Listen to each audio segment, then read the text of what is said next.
If I said the phrase food insecure, what type of face would you imagine? A homeless person? A single parent raising their children? Or maybe someone living in a third world nation? While all these examples may be true, there's still one very large group many do not think about, and that group are college students. A phenomenon that we've been seeing recently are college students who are food insecure. People think, well, if a kid's going to college, they should be able to pay tuition and take care of themselves, and you just think that will happen. But what I see with a lot of college students is that they do pay their tuition, and they're trying to pay rent at their apartment, and but then they don't have food to put on the table, and so they're struggling to make ends meet.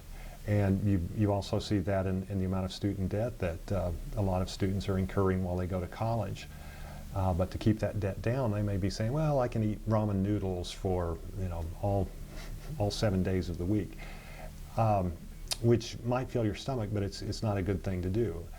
When I started working at the food bank, I came here because food insecurity, hunger was a social issue for me.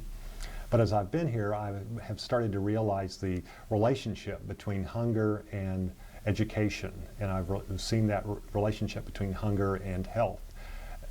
We see it especially with young children, that if they're hungry and they go to school, they don't perform well. Well, I'm assuming that the same thing happens with students who are hungry, and they have classes to attend, and if they're hungry, they're not paying attention. They're not getting the full benefit from the classes they're attending because they're coping with being hungry. But you may find yourself wondering, what is food insecurity? So this isn't about the sensation of hunger, like kind of having the munchies, but it's also, it's not necessarily utter starvation, like a famine or a drought. But when we say that about 1 in 6 Texans are food insecure, we mean that at regular times during the year, these individuals or families don't know when they're going to eat, what they're going to eat, how much they're going to eat. It's a real struggle or a question. They may have to skip meals. It's not even a question. They're going to be eating things that they wouldn't choose to if they had other options. However, thanks to the Rec Hunger Food Pantry, Tech students that face this problem now have help. Well, I have been informally, kind of the food pantry coordinator and really just the organizer at the beginning. And as the pantry has been in operation, that's transitioned into food pantry coordinator. So I help oversee the operating day-to-day kind of parts of the pantry.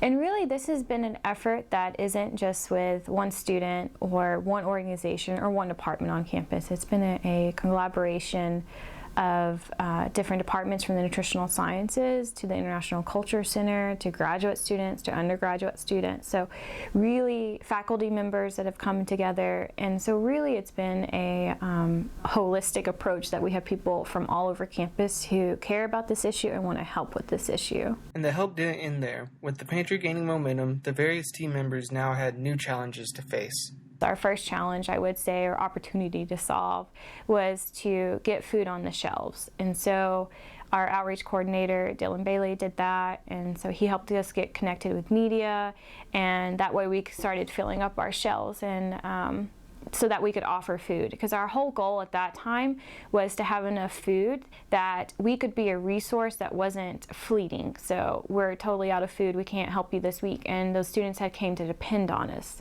and we weren't there anymore. So we wanted to make sure we had enough to stock and in reserve, that we could make sure the students could depend on us and feel comfortable depending on us, and knowing that we were there. So even though they don't need it for these 2 months, but in the future we would be there.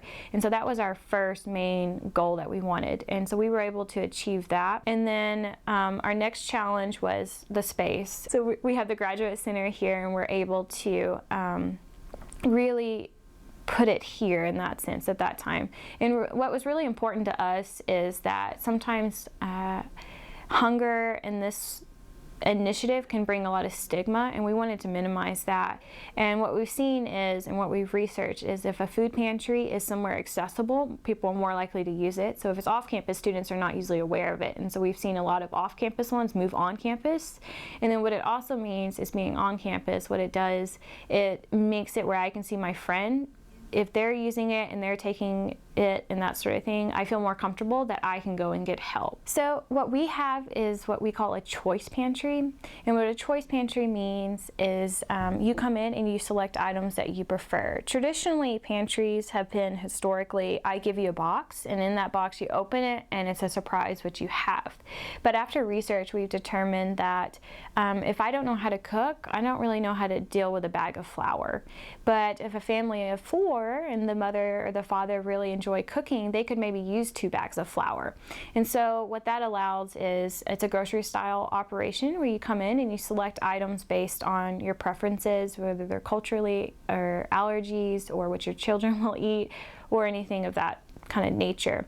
And that really empowers the visitors or the clients of a pantry so that they can have control over this, because sometimes they don't have control over whether they're food insecure or not. It's just something that their situation and where they're at in life, it's just a reality and there's not much they can do about it. In addition, as we've been talking about here, college students and graduate students, in particular international students, but students overall, those who are independent students, are at particular risk of food insecurity because their full-time job, ideally not in all cases, but their job is to be a student, but tuition rates are going up. They've got to work sometimes 1 or 2 jobs while they're doing that, and often those are not incredibly well-paying jobs, or they're limited from working additional jobs if they're, say, a graduate student who has an assistantship, and so they have a very limited stipend and they may be raising a family. That's another one of those groups that we're now becoming more and more aware of. So when we think about food insecurity, we've got a number of, again, kind of faces or particular populations to be thinking about that are most at risk.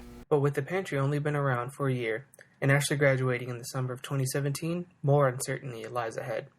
However, there are still many goals Ashley wishes to see the pantry accomplish. Since I'll be graduating in a year, the biggest thing I'd like to see with the pantry is that it continues to be this resource for students, and that it continues to be a student initiative, and that we're all in this together.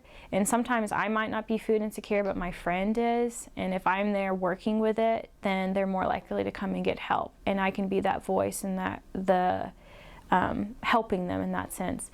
And also, it just gives an opportunity for students to really get their foot in the door of giving back of a lifetime. Like wherever you are, you can make an impact, whether you're at a high school or a university or at your workplace or in your community. I mean, there's ways to volunteer and give back. And so what I'd like to see is the pantry continue to be a resource, and people who use the pantry will one day either give back to the pantry or give back in another way to society as a whole. Because we all need help sometimes, and I feel like if we all give back when we don't necessarily need help, then at those times when we need help, it'll be there. And so it'll just be this kind of process where when I have time or resources I can donate, then I will be more likely to do it because I've gotten help. And so just kind of breeding this culture of giving back in that sense. And that's kind of what I'd like to see with that. It's something that's very important for people to think about, that if college students and who we have no reason to think this is because of any moral failings, who are working hard at their studies, who are working hard to raise families and earning an income at their jobs, if they are still struggling to make ends meet, then that should help us understand that this problem of food insecurity is significant.